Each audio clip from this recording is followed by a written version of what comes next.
بسم اللہ الرحمن الرحیم فَإِن تَابُوا وَأَقَامُوا الصَّلَاةَ وَآتَوُا الزَّكَاةَ فَإِخْوَانُكُمْ فِي الدِّينِ وَنُفَصِّلُ الْآيَاتِ لِقَوْمٍ يَعْلَمُونَ۔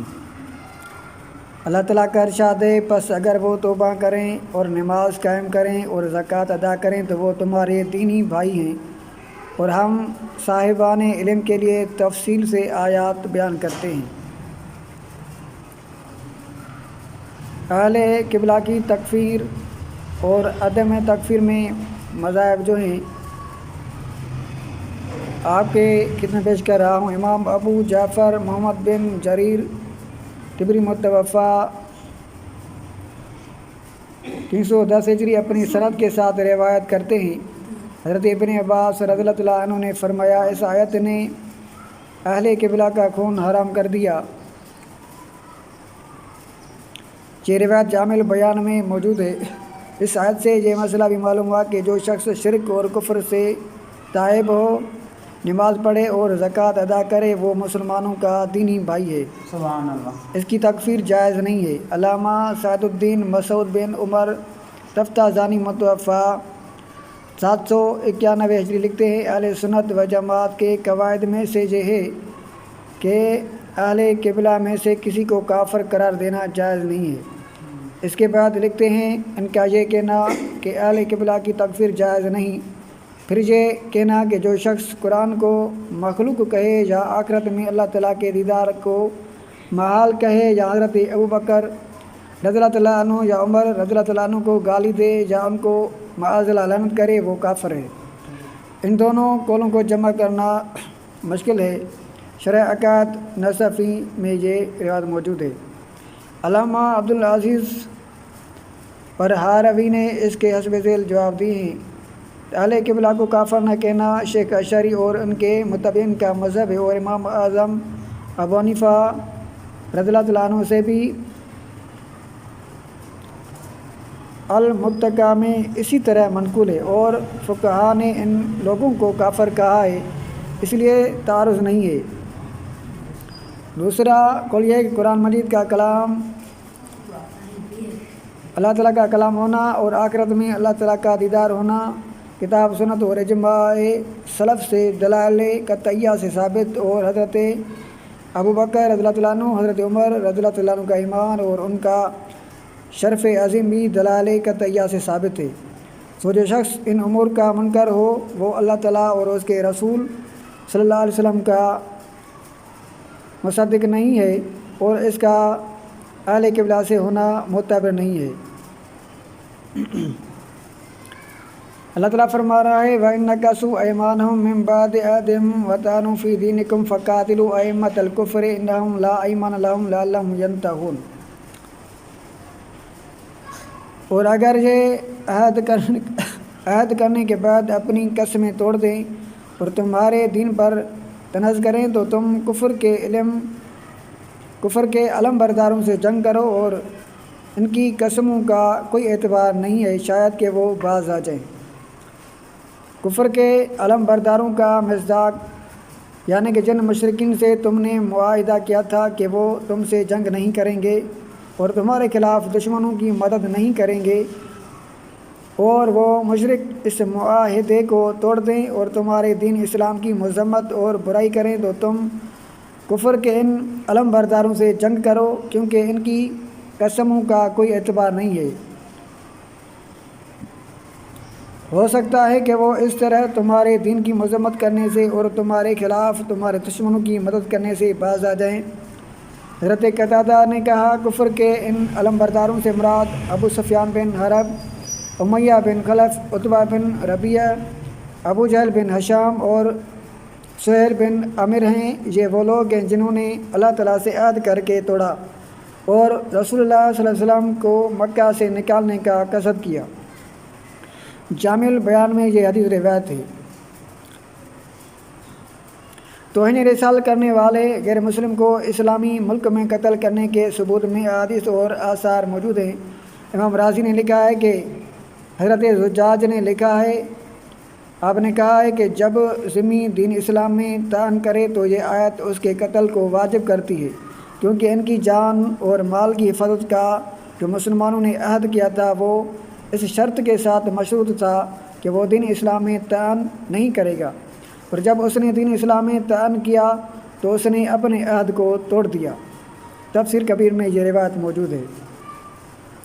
پیارے اسلامی بھائیوں، میں کہتا ہوں کہ اس آیت کی روح سے اسلامی ملک میں رہنے والے ان غیر مسلموں کو بھی قتل کرنا واجب ہے جو ہمارے نبی سیدنا محمد صلی اللہ علیہ وسلم یا انبیاء علیہم السلام سابقین میں سے کسی نبی کی بھی توہین کریں، یعنی ان کی شان کے خلاف کوئی ایسا لفظ بولیں یا لکھیں جو لفظ عرف میں توہین کے لیے متعین ہو، اور حسب ذیل حدیث اور آثار اس پر شاہد ہیں۔ حضرت جابر بن عبداللہ رضی اللہ تعالیٰ عنہ بیان کرتے ہیں کہ نبی صلی اللہ علیہ وسلم نے فرمایا، کعب بن اشرف کو کون قتل کرے گا، کیونکہ اس نے اللہ تعالیٰ اور اس کے رسول صلی اللہ علیہ وسلم کو ایذا دی ہے۔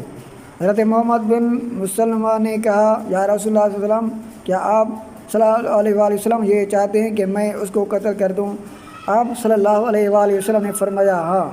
حضرت محمد بن مسلمہ حضرت کعب کے پاس گئے اور کہا، اس شخص نے یعنی نبی صلی اللہ علیہ وسلم نے ہمیں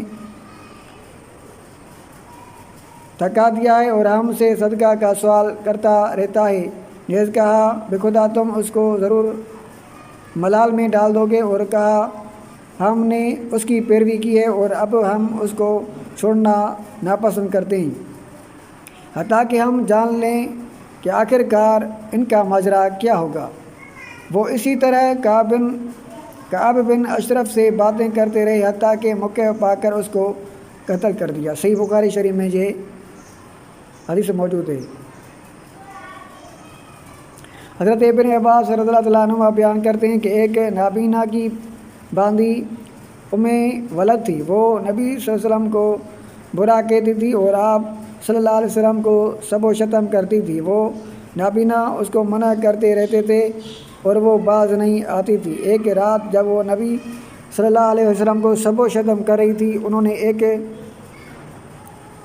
مغول گیتی یا باتو پیگان والی لاٹھی لے کر اس کو اس کے پیٹ پر رکھ کر دبایا حتیٰ کہ اس کو قتل کر دیا، اور اس کی ٹانگوں میں ایک بچہ آ کر اس کے خون میں لتھڑ گیا۔ صبح کو لوگوں نے نبی صلی اللہ علیہ وسلم سے اس واقعے کا ذکر کیا۔ آپ صلی اللہ علیہ وسلم نے سب لوگوں کو جمع کر کے فرمایا، جس شخص نے بھی یہ کام کیا ہے اس پر لازم ہے کہ وہ کھڑا ہو جائے۔ وہ نابینا لوگوں کو پھلانگتا ہوا آیا اور نبی صلی اللہ علیہ وسلم کے سامنے آ کر بیٹھ گیا اور کہا، یا رسول اللہ صلی اللہ علیہ وسلم، میں اس باندھی کا مالک ہوں۔ وہ آپ صلی اللہ علیہ وسلم کو سب و شتم کرتی تھی اور برا کہتی تھی، میں اس کو منع کرتا تھا لیکن وہ باز نہیں آتی تھی، اور اس سے موتیوں کی مانند میرے 2 بچے بھی ہوئے اور وہ میری رفیقہ تھی۔ گزشتہ رات وہ پھر آپ صلی اللہ علیہ وسلم کو سب و شتم کر رہی تھی اور برا کہہ رہی تھی، میں نے اس کے پیٹ پر گیتی رکھ کر اس کو دبایا حتیٰ کہ اس کو قتل کر دیا۔ نبی صلی اللہ علیہ وسلم نے فرمایا، سنو، گواہ ہو جاؤ کہ اس کا خون رائے گان ہے، یعنی اس کا کوئی قصاص یا تاوان نہیں ہوگا۔ سنن ابو داؤد میں یہ حدیث موجود ہے۔ اللہ تعالیٰ فرما رہا ہے، الا تقاتلون قوما نکثوا ایمانهم وهموا باخراج الرسول وهم بدؤوكم اول مرة اتخشونهم فالله احق ان تخشوه ان كنتم مؤمنين۔ اللہ تعالیٰ کا ارشاد ہے، کیا تم ان لوگوں سے جنگ نہیں کرو گے جنہوں نے اپنی قسموں کو توڑ ڈالا اور انہوں نے رسول صلی اللہ علیہ وسلم کو بے وطن کرنے کا قصد کیا اور پہلی بار جنگ کی انہوں نے ہی ابتدا کی تھی؟ کیا تم ان سے ڈرتے ہو؟ سو اللہ تعالیٰ اور اس کا زیادہ مستحق ہے کہ تم اس سے ڈرو اگر تم ایمان والے ہو۔ کیا تم ان سے ڈرتے ہو؟ سو اللہ اس کا زیادہ مستحق ہے کہ تم اس سے ڈرو اگر تم ایمان والے ہو۔ آیات سابقہ سے ارتباط کی وضاحت کرنا چاہوں گا۔ اس سے پہلے آیت میں اللہ تعالیٰ نے فرمایا تھا کفر کے علم برداروں سے قتال کرو۔ اس آیت میں اللہ تعالیٰ نے ان سے قتال کا محرک اور باعث بیان فرمایا ہے، اور اس آیت میں اللہ تعالیٰ نے کفار سے قتال کے 3 اسباب بیان فرمائے ہیں۔ پہلا سبب یہ بیان فرمایا کہ انہوں نے اپنی قسموں کو توڑ ڈالا، اس سے مراد یہ ہے کہ انہوں نے معاہدہ صلح حدیبیہ کو پکا کرنے کے بعد اس کو توڑ ڈالا، اور انہوں نے بنو خزاعہ کے خلاف بنو بکر کی مدد کی، اور دوسروں کی بنسبت ان سے قتال کرنا زیادہ اولیٰ ہے جنہوں نے عہد شکنی کی ہے۔ اور دوسرا سبب یہ بیان فرمایا کہ انہوں نے رسول اللہ صلی اللہ علیہ وسلم کو بے وطن کرنے کا قصد کیا، اور یہ ان سے جنگ کرنے کا بہت بڑا داعیہ اور محرک ہے۔ اور رسول اللہ صلی اللہ علیہ وآلہ وسلم کو بے وطن کرنے سے مراد یا تو یہ ہے کہ ان کی وجہ سے آپ صلی اللہ علیہ وسلم نے مکہ مکرمہ سے مدینہ المنورہ کی طرف ہجرت کی، اور یا اس سے مراد یہ ہے کہ انہوں نے بار بار مدینہ المنورہ پر حملے کیے اور آپ صلی اللہ علیہ وسلم کے خلاف آپ صلی اللہ علیہ وسلم کے دشمنوں کی مدد کی تاکہ آپ علیہ السلام یا شہید ہو جائیں یا ان کی مخالفت سے تنگ آ کر مدینہ المنورہ سے بھی چلے جائیں۔ اور تیسرا سبب یہ ہے کہ جنگ کی ابتدا انہوں نے خود کی تھی جب انہوں نے بدر میں حملہ کیا، حالانکہ قافلہ ان کے پاس صحیح سلامت پہنچ چکا تھا، لیکن انہوں نے کہا ہم اس وقت تک واپس نہیں جائیں گے جب تک کہ اسلام کو جڑ سے نہ اکھاڑ پھینکیں۔ معاذ اللہ۔ اللہ تعالیٰ فرما رہا ہے قاتلہم یعذبہم اللہ بایدیکم ویخزہم وینصرکم علیہم ویشفی صدور قوم مومنین۔ اللہ تعالیٰ کا ارشاد ہے ان سے جنگ کرو، اللہ تعالیٰ تمہارے ہاتھوں سے ان کو عذاب دے گا، ان کو رسوا کرے گا اور ان کے خلاف تمہاری مدد کرے گا، اور مومنوں کے دلوں کو ٹھنڈک پہنچائے گا اور ان کے دلوں کے گیز کو دور فرمائے گا، اور اللہ تعالیٰ جس کی چاہے گا توبہ قبول فرمائے گا، اور اللہ تعالیٰ بہت جاننے والا بہت حکمت والا ہے۔ سورۃ توبہ کی آیت نمبر 14-15 میں اللہ تعالیٰ نے اس طرح بیان فرمایا ہے۔ اس آیت کریمہ میں ان سابقہ آیات کی تاکید ہے جن میں کفار کے ظالمانہ افعال ذکر فرما کر کفار سے جنگ کے لیے مسلمانوں کی غیرت کو ابھارا تھا۔ علاوہ ازیں اس آیت میں اللہ تعالیٰ نے مسلمانوں کو جنگ میں فتح کی بشارت دی ہے اور کفار کی ہزیمت کی نوید سنائی ہے، اور کفار کے خلاف اللہ تعالیٰ نے اپنی مدد کا وعدہ فرمایا ہے۔ نیز اس آیت کریمہ میں اللہ تعالیٰ نے کفار کے خلاف اس جنگ میں مسلمانوں کے متعدد فوائد بیان فرمائے ہیں۔ فتح مکہ کے لیے جہاد کرنے کے فوائد کیا تھے؟ پہلا فائدہ یہ اللہ تعالیٰ مسلمانوں کے ذریعے سے کافروں کو عذاب دے گا۔ اس عذاب سے مراد دنیا کا عذاب ہے، اور یہ عذاب کافروں کو قتل کرنے کی صورت میں حاصل ہوگا، اور ان کو قید کرنے کی صورت میں اور میدان جنگ میں ان کے اموال پر بطور مال غنیمت کے قبضہ کی صورت میں حاصل ہوگا۔ اگرچہ اعتراض کیا جائے کہ اس آیت میں اللہ تعالیٰ نے ان کو دنیا میں عذاب دینے کا ذکر فرمایا ہے اور ایک آیت میں ان پر عذاب پہنچنے کی نفی فرمائی ہے۔ ارشاد ہے وما کان اللہ لیعذبہم وانت فیہم۔ اللہ تعالیٰ کی یہ شان نہیں ہے کہ وہ ان کو عذاب دے درا حال ہے کہ آپ صلی اللہ علیہ وسلم ان میں موجود ہیں۔ اس کا جواب یہ ہے کہ سورۃ توبہ میں جس عذاب دینے کا ذکر ہے اس سے مراد جنگ میں ان کے قتل اور قید ہونے کا عذاب ہے، اور سورۃ الانفال میں جس عذاب دینے کی نفی ہے اس سے مراد آسمانی عذاب ہے۔ دوسرا جواب یہ ہے کہ سورۃ توبہ میں جس عذاب دینے کا ذکر ہے وہ صرف بعض لوگوں کو پہنچے گا، اور سورۃ الانفال میں جس عذاب کی نفی ہے اس سے مراد ہے ان پر ایسا عذاب نہیں آئے گا جس سے پوری قوم کفار ملیا میٹ ہو جائے۔ دوسرا فائدہ کیا ہے؟ اللہ تعالیٰ فرماتا ہے ان کو رسوا کرے گا۔ اس سے مراد یہ ہے کہ اللہ تعالیٰ نے ان کو مسلمانوں کے ہاتھ سے ذلت آمیز اور عبرت ناک شکست سے دوچار کیا، اور جن مسلمانوں کو وہ بہت کمزور اور پسماندہ سمجھتے تھے انہوں نے ان کو اپنے پیروں تلے روند ڈالا اور ان کا فخر اور غرور خاک میں ملا دیا۔ اللہ تعالیٰ نے فرمایا وہ تمہاری مدد فرمائے گا۔ اللہ تعالیٰ کی اس بشارت کی وجہ سے مسلمانوں کو حالت جنگ میں طمانینت حاصل ہوگی۔ چوتھا فائدہ یہ ہے کہ اللہ تعالیٰ مسلمانوں کے دلوں کو ٹھنڈا کرے گا۔ ہم پہلے بیان کر چکے ہیں کہ بنو خزاعہ اسلام لا چکے تھے اور وہ مسلمانوں کے حلیف تھے، اور بنو بکر کفار قریش کے حلیف تھے۔ بنو بکر نے بنو خزاعہ پر حملہ کیا اور قریش نے معاہدہ کی خلاف ورزی کر کے بنو بکر کی مدد کی۔ پھر مسلمانوں نے معاہدہ حدیبیہ کو فسخ کر کے مکہ پر حملہ کیا، کفار قریش کو شکست ہوئی اور بنو خزاعہ کا دل ٹھنڈا ہو گیا۔ اللہ تعالیٰ فرما رہا ہے وَيُذْهِبْ غَيْظَ قُلُوبِهِمْ وَيَتُوبُ اللَّهُ عَلَىٰ مَن يَشَاءُ وَاللَّهُ عَلِيمٌ حَكِيمٌ، اور ان کے دلوں کے غیظ کو دور فرمائے گا، اور اللہ تعالیٰ جس کی چاہے گا توبہ قبول فرمائے گا، اور اللہ تعالیٰ بہت جاننے والا بے حد حکمت والا ہے۔ ام حسبتم ان تتركوا ولما يعلم الله الذين جاهدوا منكم ولم يتخذوا من دون الله ولا رسوله ولا المؤمنين وليجا والله خبير بما تعملون۔ اللہ تعالیٰ کا ارشاد ہے اے مسلمانوں، کیا تمہارا گمان یہ ہے کہ تم ایسے ہی چھوڑ دیے جاؤ گے، حالانکہ اللہ تعالیٰ نے ابھی تک تم میں سے ان لوگوں کو متمیز نہیں فرمایا جنہوں نے کامل طریقے سے جہاد کیا ہو، اور انہوں نے اللہ تعالیٰ اور اس کے رسول صلی اللہ علیہ وسلم اور مومنوں کے سوا کسی کو اپنا محرم راز نہ بنایا ہو، اور اللہ تعالیٰ تمہارے سب کاموں کی خوب خبر رکھتا ہے۔ سورۃ توبہ کی آیت نمبر 16 میں اللہ تعالیٰ نے یہ ارشاد بیان فرمایا ہے۔ ولیجہ کا معنی کیا ہے؟ ہم نے محرم راز کیا ہے کیونکہ ولیجہ کا معنی ہے داخل ہونا، اور ولیجہ اس شخص کو کہتے ہیں جو کسی شخص کے گھر میں بار بار آتا جاتا ہو۔ اللہ تعالیٰ سورۃ العادیات میں ارشاد فرما رہا ہے والعادیات ضبحا فالموریات قدحا فالمغیرات صبحا فأثرن به نقعا فوسطن به جمعا۔ اللہ تعالیٰ کا